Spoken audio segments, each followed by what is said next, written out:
Vous avez beau ranger vos documents, mais quelques jours ou semaines plus tard, tout est à recommencer. Le désordre est revenu. Et à chaque fois, cette impression désagréable d'avancer dans le brouillard revient.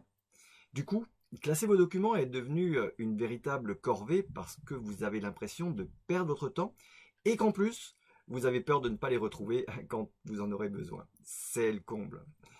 Alors pas de panique, hein, quand vous aurez vu cette vidéo jusqu'au bout, vous connaîtrez les 5 trucs les plus importants à identifier et à vérifier avant et pendant votre prochaine séance de classement. Alors ces 5 points font partie d'une démarche que vous avez sans doute menée plusieurs fois dans votre vie. Bah oui, imaginez un instant.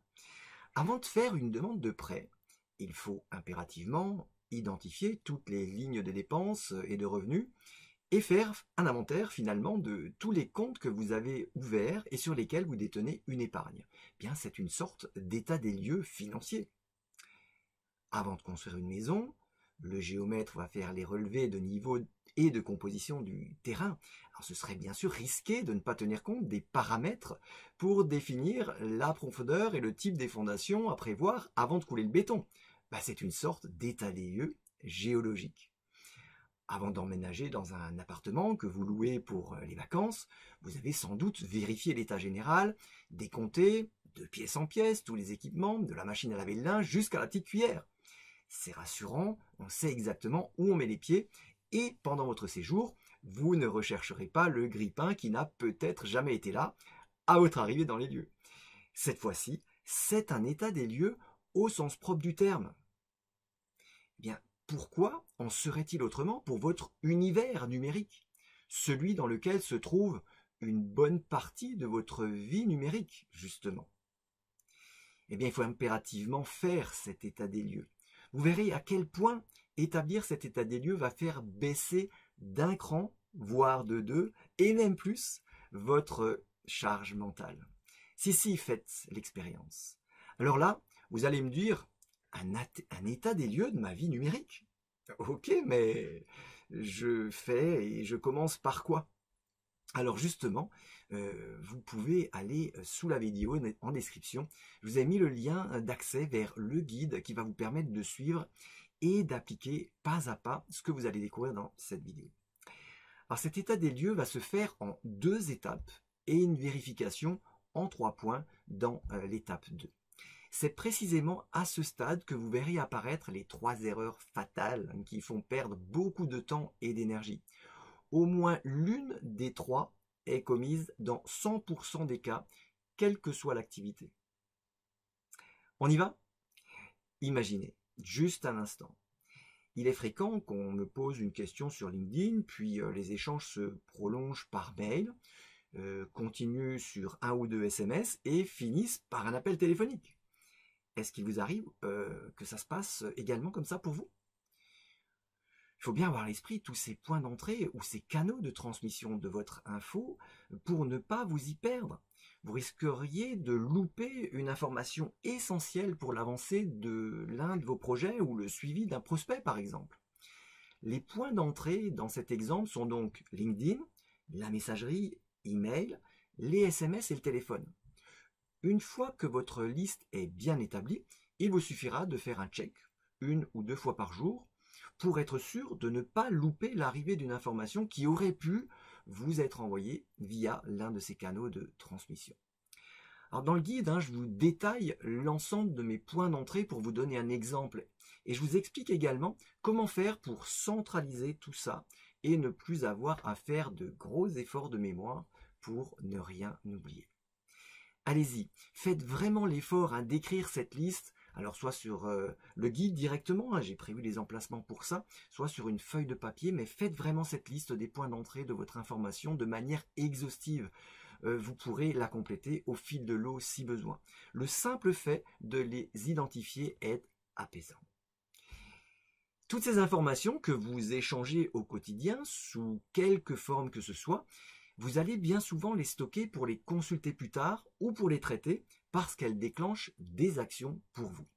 Alors du coup, on est amené à multiplier les espaces de stockage pour différentes raisons. Par exemple, le disque C de l'ordinateur est saturé, plein à craquer. Eh bien, qu'à cela ne tienne, hein, on achète de nouveaux disques durs, des clés USB, on s'abonne à un ou plusieurs services de stockage en ligne, avec à la clé eh bien, des fichiers, peut-être en doublon, voire triplon, qui s'accumulent et qui les rendent au passage de plus en plus difficiles à retrouver. D'ailleurs, on reviendra un peu plus loin sur ce point précis. En attendant, identifiez et listez simplement tous vos espaces de stockage d'informations pour quelles raisons et pour quelles raisons hein, vous les avez multipliés.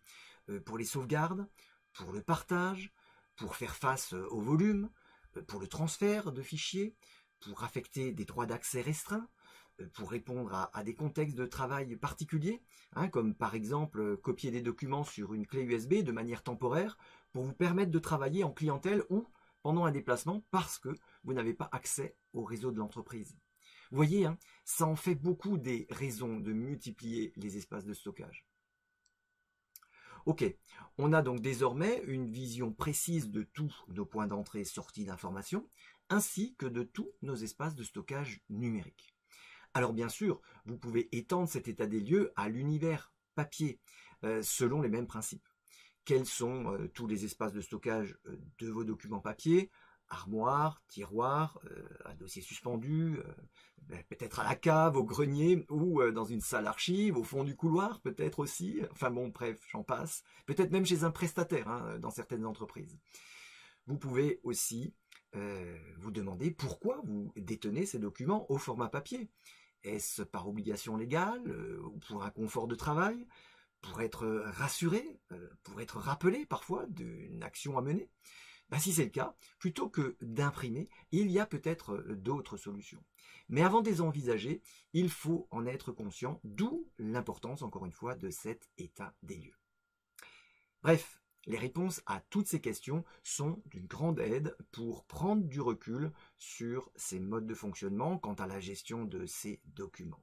La mise en place d'un classement fiable et plus tard la construction de votre système d'organisation tout entier seront plus simples à mettre en œuvre.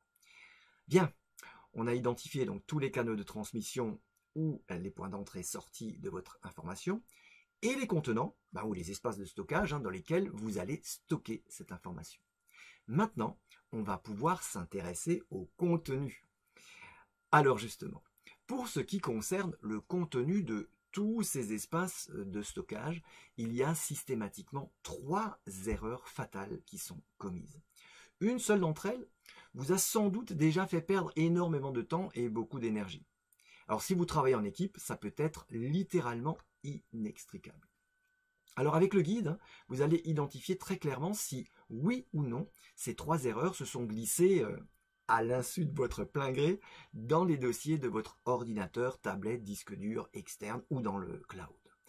J'en avais parlé d'ailleurs dans une précédente vidéo. Le guide vous permettra de faire un état des lieux précis du contenu de vos espaces de stockage un à un. Voilà, écoutez, posez vos questions si vous en avez dans les commentaires, donc en dessous de la vidéo. Et puis, n'oubliez pas, la réponse à votre question va certainement apporter un éclairage complémentaire à des dizaines d'autres personnes. Donc, je vous invite vraiment à poser vos questions, encore une fois, si vous avez besoin d'éléments complémentaires. Téléchargez le guide et puis donc faites cet état des lieux de votre vie numérique. Et je vous dis à bientôt.